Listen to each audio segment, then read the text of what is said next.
Və onların xoş olmayan niyyətlərini sadəcə onların xislətlərinə və ənənəvi ritorikalarına biz bağlaya bilərik. Çünki bugün təbiidir ki, Azərbaycan və Ermənistan arasında sülh quruculuğu prosesi yolunda əsas maneələr məhz qarşı tərəfin formalaşdırdığı əngəllərdən irəli gəlir və qarşı tərəfin yerinə yetirdiyi öhdəlikləri, daha doğrusu üzərinə götürdüyü, etməli olduğu öhdəliklərdən yayınma spektrini biz eyni zamanda əsir və girov götürülmüş, itkin düşmüş şəxslərin taleyi ilə də bağlı müşahidə edə bilirik. Necə ki, mina terrorunda da biz bunu müşahidə edə bildik. Necə ki, minalanmış ərazilərin xəritələrini dəfələrlə ya bizə təqdim etməkdən imtina etdilər, ya da Azərbaycan prezidentinin qətiyyəti nəticəsində müəyyən bir xəritəni orada təqdim etdilər, amma yenə də öz xüsusiyyətlərini bu xəritədə belə gizlədə bilmədilər və müəyyən bir qismi, böyük bir qismi demək olar ki, yanlış informasiyalarla zəngin idi və eyni siyasəti, eyni ritorikanı biz təəssüflər olsun ki, elə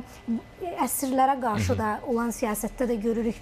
Təbiidir ki, 1-ci Qarabağ müharibəsində bir çox istiqamətdən müharibə cinayətlərinin, hərbi cinayətlərin həyata keçirilməsinin, beynəlxalq humanitar hüququn prinsiplərinin kobud formada pozulmasının biz şahid olmuşuq. Elə müharibə arealında baş verən hadisələr, müharibə arealından kənar ki, biz bunu elə yaxın tarixdə də 2-ci Qarabağ müharibəsində də şahid olmuş olduq və təbiidir ki, bu istiqamətdə Azərbaycan dövləti də olduqca ciddi addımlar atmağa başladı. Torpaqlarımız işğal altından azad edildikdən sonra məxsus olaraq 2021-ci ilin fevral ayından etibarən müvafiq komissiyanın da təşkilatçılığı ilə Azərbaycan Prezidenti İlham Əliyevin də göstərişləri əsasında işğaldan azad edilmiş ərazilərdə bu deyək ki, komissiyaların fəaliyyəti nəticəsində müəyyən nəzarət işləri, axtarış işləri, tədqiqat işləri, arxeoloji işlər həyata keçirildi və birbaşa göstəriş də məhz 1-ci Qarabağ müharibəsi nəticəsində itkin düşmüş şəxslərin qalıqlarının tapılması idi təbii olaraq və bu qalıqlarla da bağlı bizdə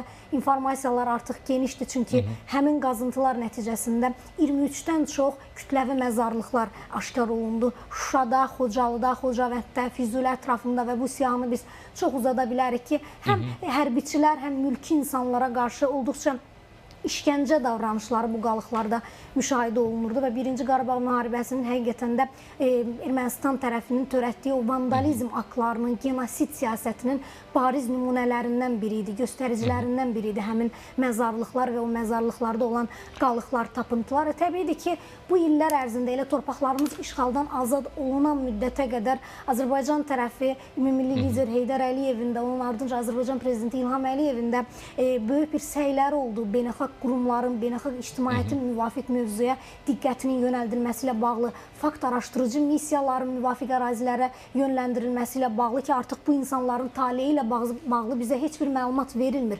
Onlar yaşayırlarmı, həyatdadırlarmı, həyatda deyirlərmi? Ümumiyyətlə, nə say barədə, nə onların taleyi barədə heç bir informasiyanı biz onlardan təəssüf ki, ala bilmirdik və təbiidir ki, bu Ermənistana yaraşan bir tendensiyaydı, amma beynəlxalq qurumlardan təbiidir ki, biz bu hərəkətləri gözləmirdik. Biz bu ən azından duyarlılığın həyata keçirilməsini, bir komissiyalar formasında hər hansı bir işlərin, müdaxilələrin həyata keçirilməsini gözləyirdik. Ancaq təəssüflər ki, bu ikili standartlar müvafiq mövzuda da özünü göstərmiş.